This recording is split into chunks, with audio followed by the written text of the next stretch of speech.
Welcome to the Green Wisdom Health Podcast with Dr. Stephen and Janet Lewis, where you will learn about natural solutions to common ailments. And now, here are your hosts, Dr. Stephen and Janet Lewis.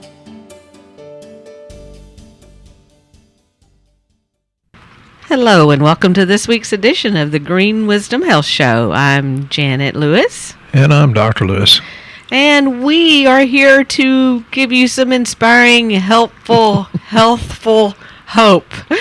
So in a world full of a lot of chaos, hopefully we're bringing you a lot of joy and information and news you can use. So we today are going to talk a little bit about the secret enemy of weight loss, because it's summertime and who's not trying to get into that bikini for the beach, but having a little bit of weight problems, or a lot of weight problems. And we're going to talk about what that secret enemy is. Dr. Lewis has got him captured over here behind the door, and he's going to let him loose in a little bit and tell us what the enemy has been. He's good at corralling things. So also, we want to mention our collagen. People have been asking a lot about when is collagen coming back in. We do not know.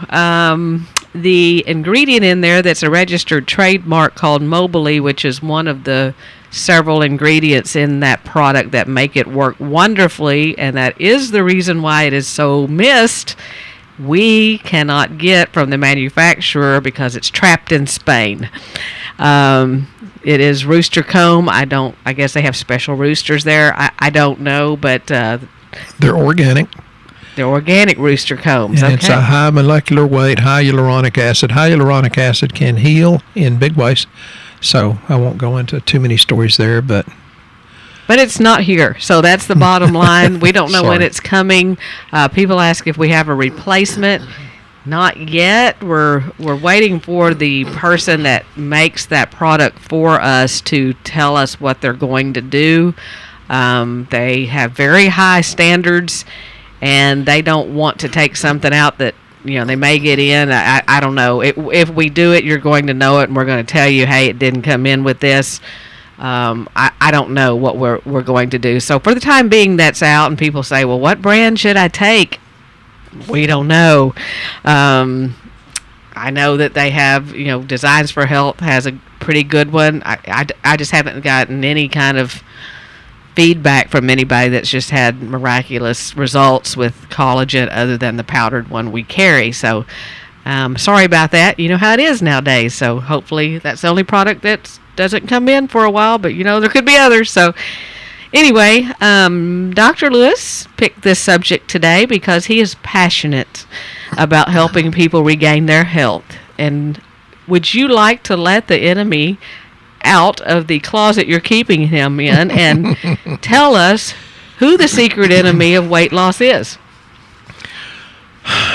Well, I've had so many people talk bad about me because I'm so blunt, and it's like, well, you want me to sugarcoat it? And the answer to that is most people would rather have it sugar-coated. The real enemy is insulin, and I will get into that, I promise you, in big ways. The problem in our country is we're overfed and undernourished. That's a fact. And National Health and Nutrition Examination Study, and this is a pretty new one, I think that was 2017-18, it said 42% of Americans, adults, had obesity. The other 30.7% were overweight. So that puts us at over 72% of us are not at our ideal weight. And it's not just that simple. That reflects our overall health, which is pretty much stinky. And I want you to live life, to have life that you can live.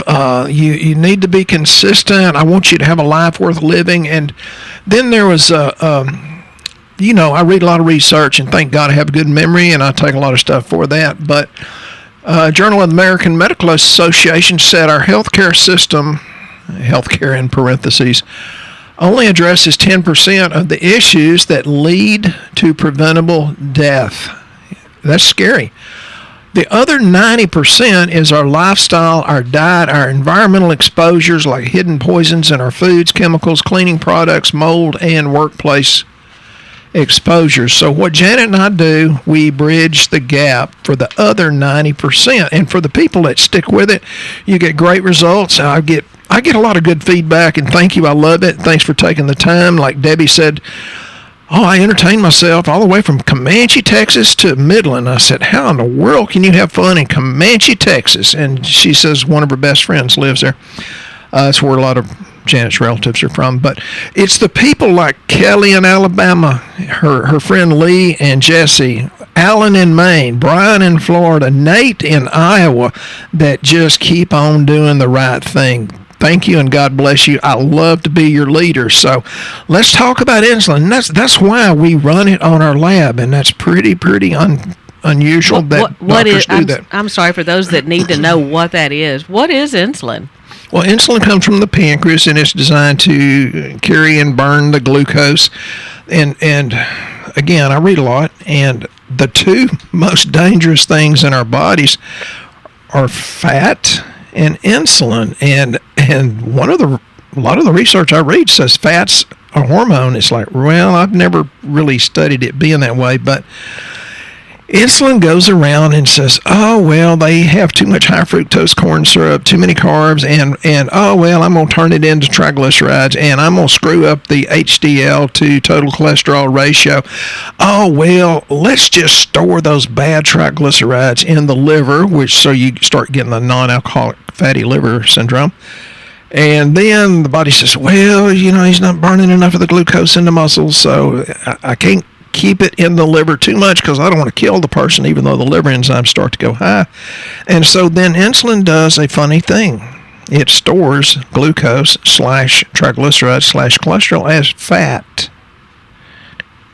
Yeah. And they're good fats, right? The only good fats in bacon, I think.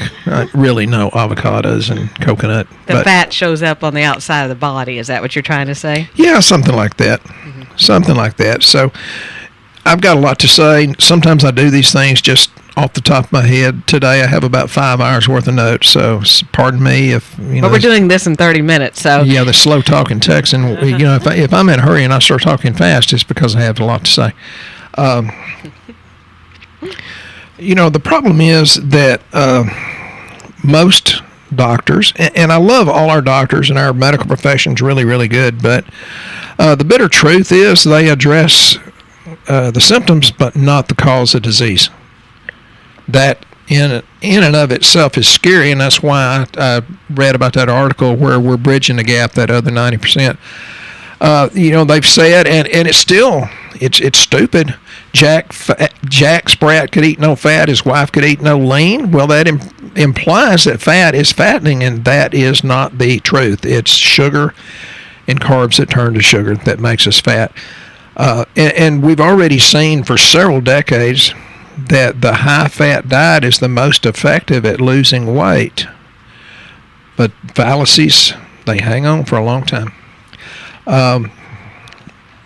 What about processed vegetable oils that are staple ingredients in processed food? That's funny you should mention that. And again, Janet and I have different notes, so she tries to stomp me, which is, I think it's fun. Pretty easy. She likes to see the deer in the headlights. No, I know it's all up there, so I know it's going to come out, so I can't wait. That's one of the worst things, and some of our government entities, I won't get too deep into that, but say that certain companies can put all kinds of trans fats in things and call it zero, and there's a minimum okay amount of trans or hydrogenated fatty acids where the limit should be zero. And I love potato chips, but that's one of the worst things you can do because all this trans hydrogenated fat causes your cell walls to be rigid, so you cannot get nutrients in and out, and we'll talk about mitochondria, ATP, and all that kind of stuff. But insulin starts getting where, it can't go into the cell, so you get what's called insulin resistance or metabolic syndrome, which can lead to diabetes. Well, you read the ingredients on things, and it says soybean oil, and you think soy's better for you, so you would assume soybean oil would be. No? I say many times success leaves clues, but so does failure. I'm trying to be sweet, baby. It's hard. It's hard for me to be sweet today. But I'm asking about soybean oil. Our son just moved from Germany to Alaska, and he says, "Mom, they're so fat." Large. Yeah, large. Yeah, that's not what he said. She said, "Welcome to America." We've been to China. We've been to different places in Europe. We spent a couple of days in St. Petersburg, Russia. That was pretty cool. And it's not that America doesn't have some great, grand, and glorious things to be thankful for, but, eating soybean and wheat and grains is not where health resides. Okay? That's good. Hey, that's as clean as I can do it.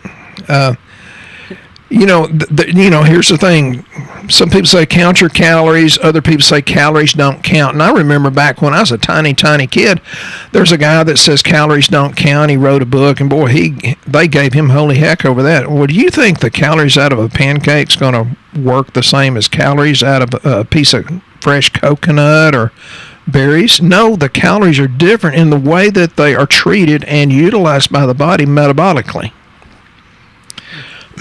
They actually say sugar-rich diets generate excessive reward signals in your brain that can override normal self-control mechanisms. And they found that the fact is that a single week of binging on fast foods impaired appetite control, making the volunteers more likely to desire more junk food even if they'd just eaten.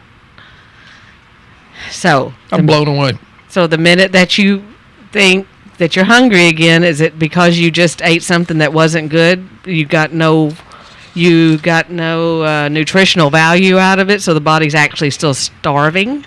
Yeah, and hopefully I'll have time to get into some of the bad heavy metals or minerals, like arsenic. But, I've said this on different podcasts. Too much sugar equals fewer vegetables, equals less zinc, equals poor taste, equals more sugar. So it gets to be a vicious cycle to try to hit those reward centers in the brain. Now, the more added sugar your diet contains, the lower your intake of important micronutrients such as calcium, folate, iron, magnesium, potassium, selenium, vitamin C, vitamin D that you guys have heard a lot, and zinc.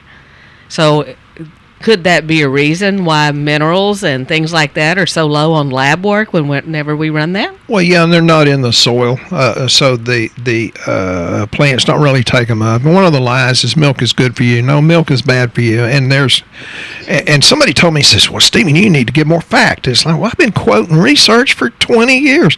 Milk increases risk of insulin resistance. Yep, milk does not do a body good. That's from British Journal Nutrition, so that's a fact. It does create a lot of mucus in the body, I know that. And insulin resistance, which means as much as I talk about Bluebell and Snickers, I'm about 90% teasing. We were at the grocery store the other day, and she said, "Do you want some more ice cream?" I said, "No," and she looked at me like I was going to drop dead. And what Janet was talking about, the acidic diet, high in sugar, meat, soda pop.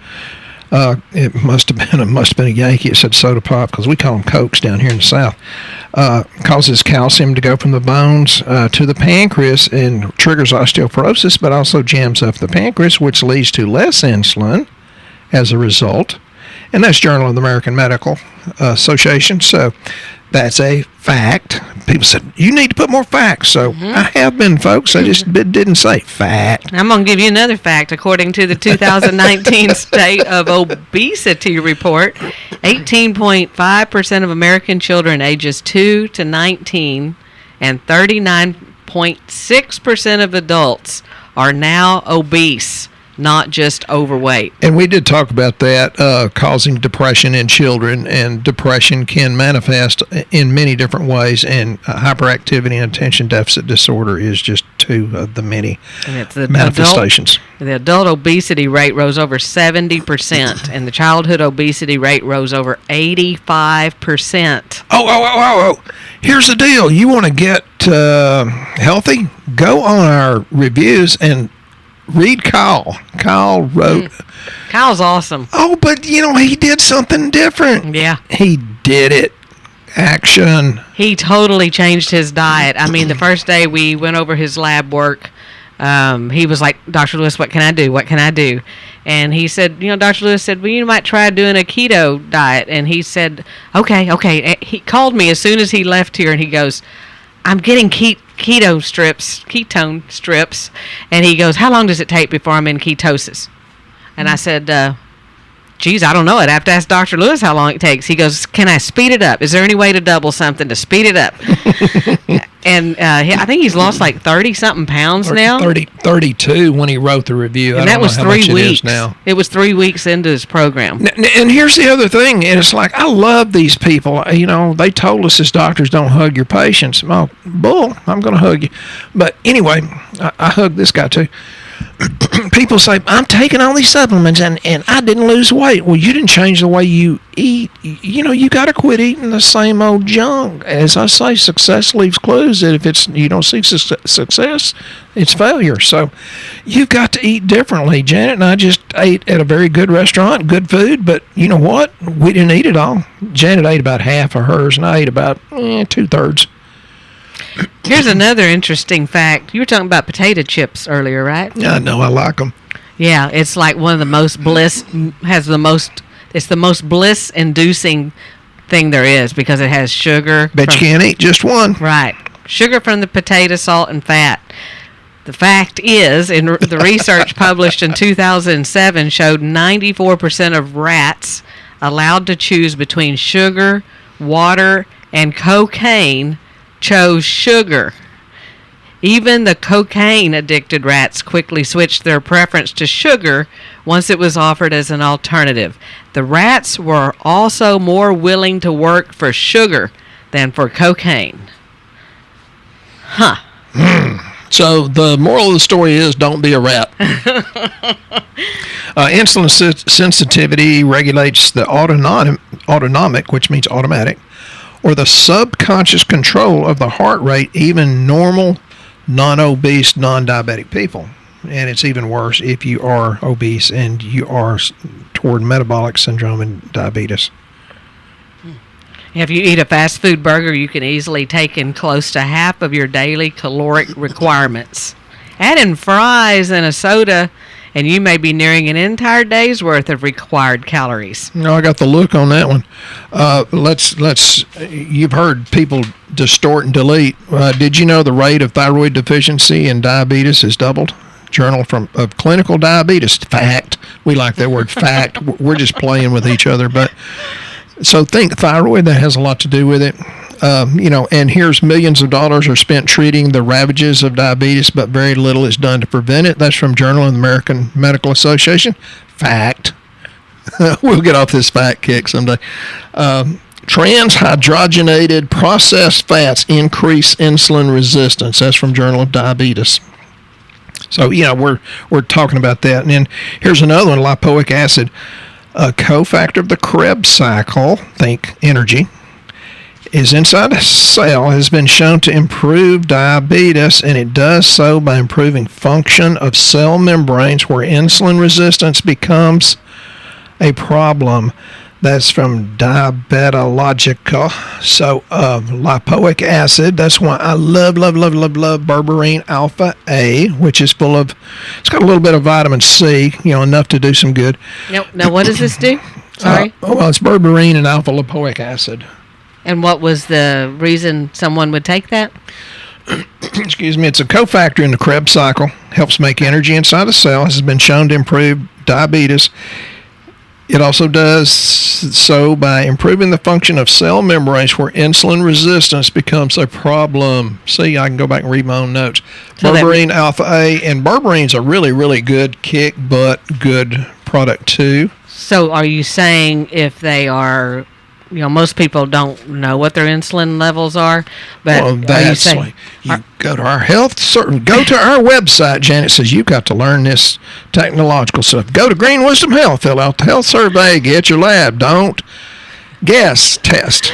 Good job. Good job. I'm getting brownie points. We're having too much fun here. Sorry, folks. We're trading our speaking parts here.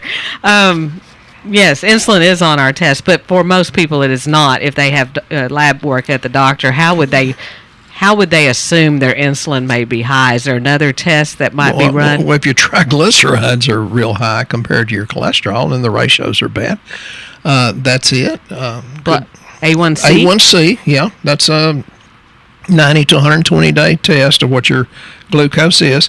And we talked about alpha lipoic acid. The berberine is a phytochemical, has antifungal action. That's why I give that to a lot of people with intestinal dysbiosis. Oh, and the breaking it down where he's so smart telling you this, for those that don't grasp what he's saying is because you're eating all these things like fries and chips and things like that, it's feeding yeast in the body. And so many people go, I think I have candida. You probably do. Everybody does. It's just a matter of to what degree. And those books were written 30, 40 years ago. And if you start killing the yeast, which is what he's talking about with the berberine, then you quit craving the bad stuff so much. That's why I can go to the grocery store and not care whether she buys Bluebell or not, because I rarely eat it anymore. Sorry, it's a Texas company, but I don't hardly ever eat it. Because he's taking these supplements that help kill those things off where he doesn't crave it. Yeah, and so if you get all this under control, and there's a lot of reasons, a lot of ways to do it, you start feeling better. You start gaining energy, and one of the biggest complaints we hear is people say, I have fatigue. Well, let me tell you another story. There's a guy that comes in. He looks really, really good. He's about 70, and he has actually probably 5 pounds less gut than me, so he does look good. Is that Rick? Yeah. He said he had X amount percentage of carotid artery plaquing, and I don't know how many years ago, 2 or 3 years ago, whatever it was. And then he started taking our stuff. And nattokinase was one. Natto and the K in the D, and well, he's on E. He's on our fish oil. All of these. He's a compliant man. Yeah, and most men aren't, but I've just mentioned several that were. But he went and had the ultrasound, all the testing, and he went from almost ready to do stents from his cardiologist to 0 plaquing, and he said the technician couldn't believe it. He was shocked. He came in and fist bumped Dr. Lewis. He was like, I just knew they were going to call and say it's this much worse, it's time for surgery. And they said they couldn't see any in there. And but because he takes so much stuff, he's 70, but he acts like he's 35 or 40. He takes a lot of the supplements. He says, well, Dr. Lewis, it's so much easier and so much less expensive to take this stuff than it is to pay several $100,000 to several million for a disease, and you've lost your quality of life. And I said, well, Rick, that makes you wiser than most people. The Bible says, in all these things, get wisdom, which means gathering of knowledge. And what kind of money did he just save by not having that surgery? And if the plaquing broke off and it caused a stroke. I know a chiropractor that at 62 had that done, and he died. And no fault to the medical profession. There's just some risk to all things. It's easier to be healthy than it is to get back your disease. And I'm glad our medical profession does what they do. I mean, they'll save your bacon. They're really, really good. But watch a few episodes of Grey's Anatomy and you'd be like, oh, God, I think it's easier to stay healthy. So, I wanted to mention something about processed food and ultra-processed food. Oh, good. Americans not only eat a preponderance of processed food. I love that word. Thank you. But 60% is ultra-processed. Products that are at the far end of this significantly altered spectrum, or what you typically purchase at a gas station. I don't know about you, but I've seen some of those hot dogs rolling around in there, and I'm like, oh my, I have not seen the person that purchased it to eat it, but really don't. Any food that isn't directly from the vine, ground, bush, or tree is considered processed. For instance, frozen fruit is usually minimally processed, while pizza, soda, chips, microwave meals are ultra processed. And they found the difference in the amount of sugar between foods that are ultra processed and minimally processed was dramatic. The fact is, 21% of calories in ultra processed foods come from added sugar, compared to just 2.4% of the calories in processed food and none in unprocessed food. Janet looked at me this morning in amazement when I said something I'll lead up, which is going to reinforce what she just said. You've heard me, if you've listened to my podcast, you know, I read from a book, late 1800s, early 1900s, about how flour can cause that was interesting. Diabetes. But no. That was interesting. No, wait, it gets better. Okay. What I quoted this morning was 1825, and no, I'm not that old. Her brother said I am. There's a book called Physiology of Taste, 1825, and it was written, the second of the chief causes of obesity is the floury and starchy substances. 1825. Okay, so almost 200 years ago, and we have not changed the way we eat. We've actually increased did I say that?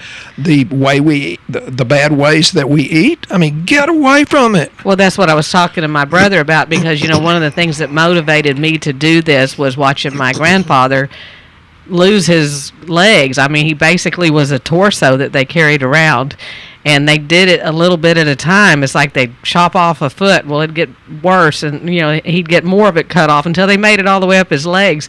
Well, I was talking to him about that, and he goes, well, you know, his mother died of that also. And I was like, no, because you're a lot older than me, a few years.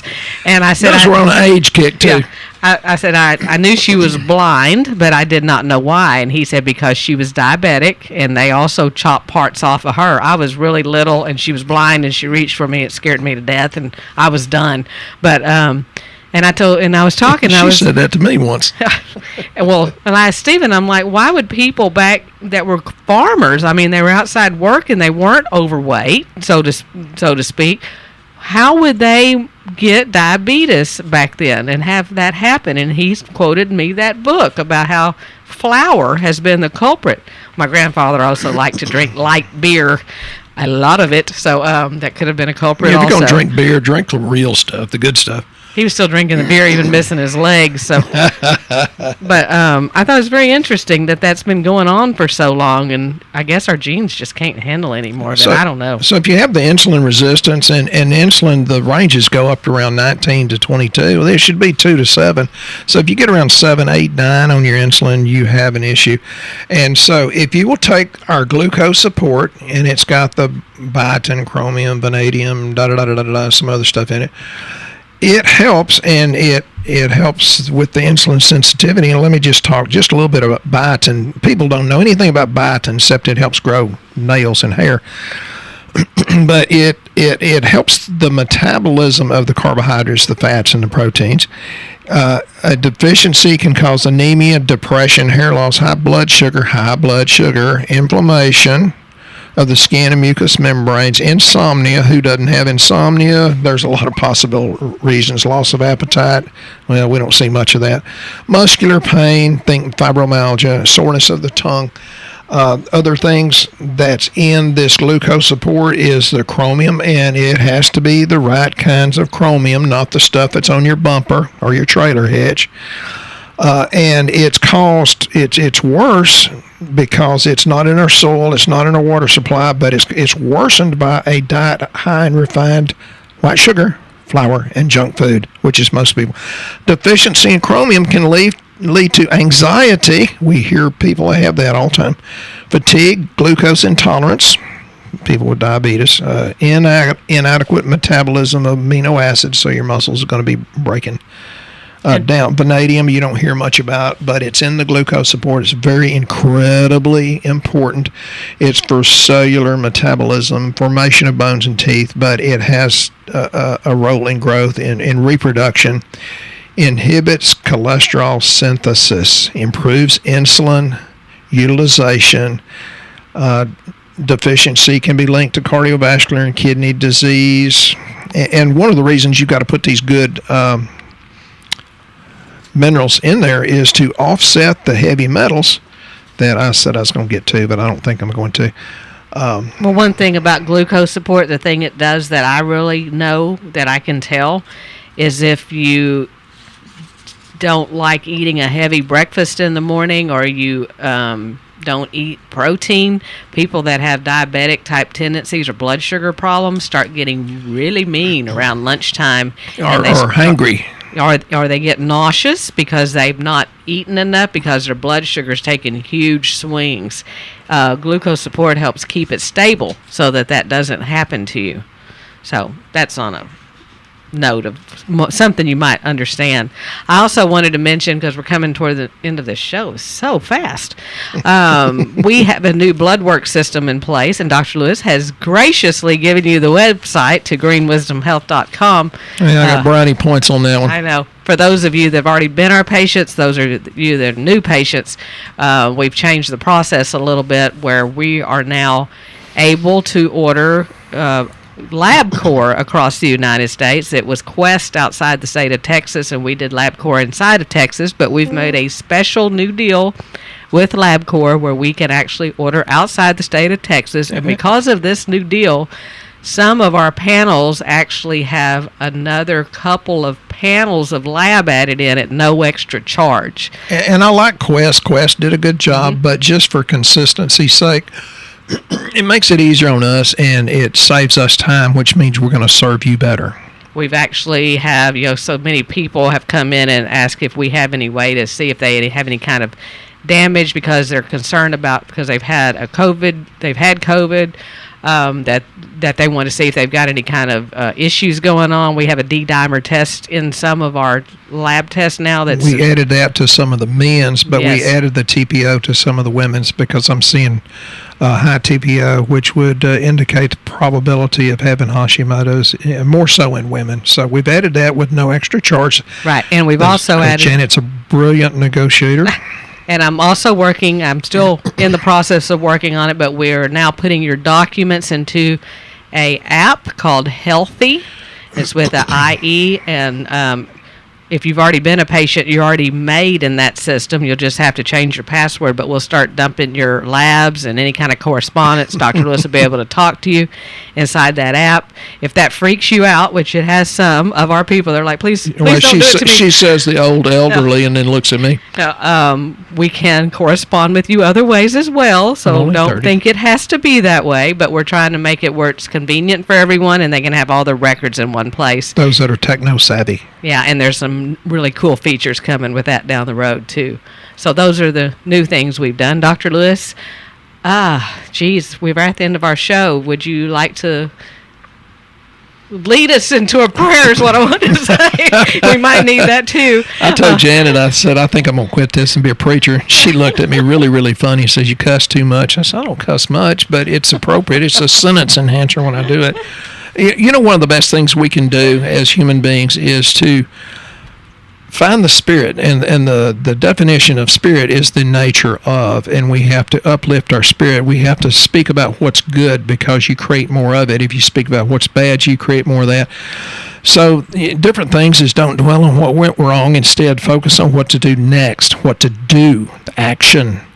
Spend your energy on moving forward and finding the answer, and that's always Janet doing that. Your greatest triumph in life is when you're able to bless somebody else while you're going through your own storm. And there's a lot of that going on, and I'm noticing more and more random acts of kindness because I think people are more stressed, and it just makes them feel good to uplift and bless somebody else. It's good. We thank you for listening to our show. We hope you have a blessed week. We are here to help you when you need the help. We'll talk soon.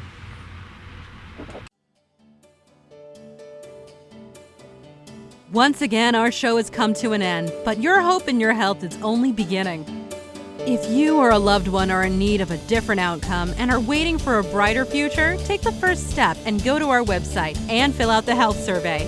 Please don't keep us a secret. If you know someone that could benefit from this podcast, please share this show with your friends and family. You're only one step away from a life worth living.